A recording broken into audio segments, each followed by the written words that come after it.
Hello, everybody. First of all, sorry for being late. My bus, as I said, just came 30 seconds ago. Again, good morning. I just want to say, I understand that assemblies, not exactly the most fun thing. Many of us tend to not pay attention or not benefit, but I want to make sure that today you guys benefit, all right? So I guarantee what I'm going to say today is going to change you guys' life.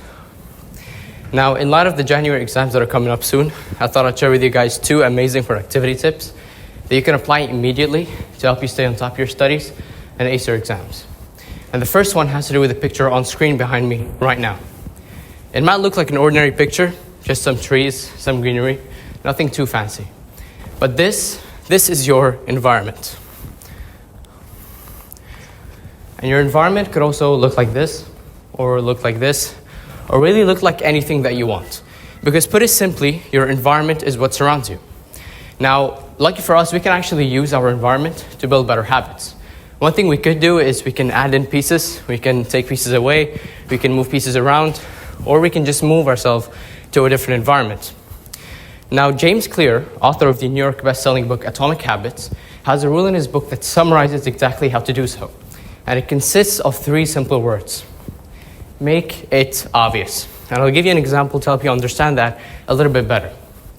Suppose I'm a person who is severely dehydrated and needs to build a habit of drinking more water.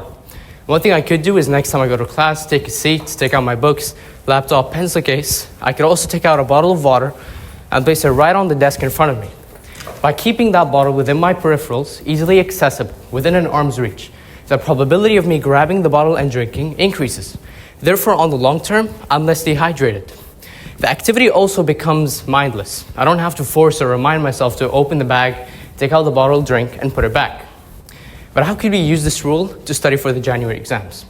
Well, if we take that same rule of make it obvious and we reverse it, we get make it invisible. Make what invisible?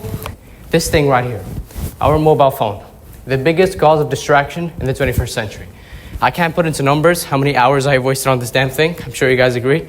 There's been so many times where I decide to sit down on my desk and study, and then instead I'll just start scrolling on my phone. Funny thing is, I'll even take a look at the time. Let's say it's 5:30, and I'll keep scrolling till it's 5:35, and then 5:35 comes around, and I extend it to 5:40, then 5:50, the whole cycle keeps repeating. And then we end up wasting the whole day. So get your phone out of your sight. You can give it to a family member, maybe a parent. I'm sure they'd love that. Maybe a sibling, put it in a different room, put it in your closet. Just get it out of your sight. Now, the second tip has to do with onions. I know, it might sound weird, but stay with me. You see, onions have a very unique feature that not many vegetables have. Onions have layers. And the interesting thing about these layers is that the deeper that they go, the more pungent the smell of the onion and the more powerful the taste. But now you might be thinking, what on earth does an onion have to do with January exams?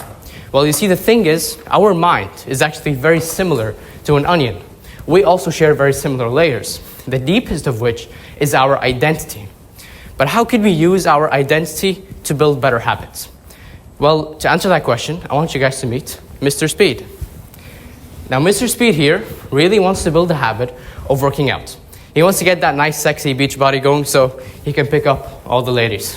That's Christina, his crush. Now, Mr. Speed decides that today after school, he's going to do his first ever workout. Good for him. So the school day goes by, after school comes around, and he decides, I'm going to go to the gym. And he actually follows through on that goal. He goes to the gym. Good for him. But I want to pause right there and take a deep dive into Mr. Speed's identity. I am not a person who works out. Think about that for a second. Is that a crazy thing to say? It's really not. I mean, if I cook once, I don't immediately become a chef. The logic checks out. But that identity is going to cause Mr. Speed a lot of problems in the future. So let's unpause, fast forward to the next day. Mr. Speed is forced to work out again.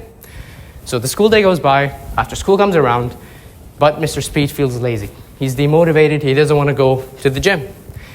But if you don't want to feel like, if you don't want to go to the gym, you're going to look for motivation. So he digs through his identity, and what does he find? I'm not a person who works out. That doesn't help. So instead he goes on YouTube, searches for motivational videos, and we all know that's not going to work on the long term. Maybe 1 or 2 times.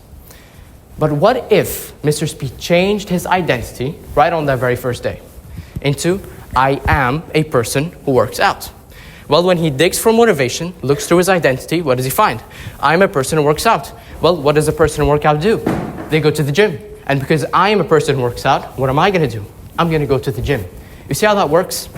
These are called affirmations. And as cringy and corny as they may sound, especially for the guys, these things work. The research simply doesn't lie. Scientists at the University of Pennsylvania have found that they are extremely effective in helping you achieve your goals. So don't sleep on them.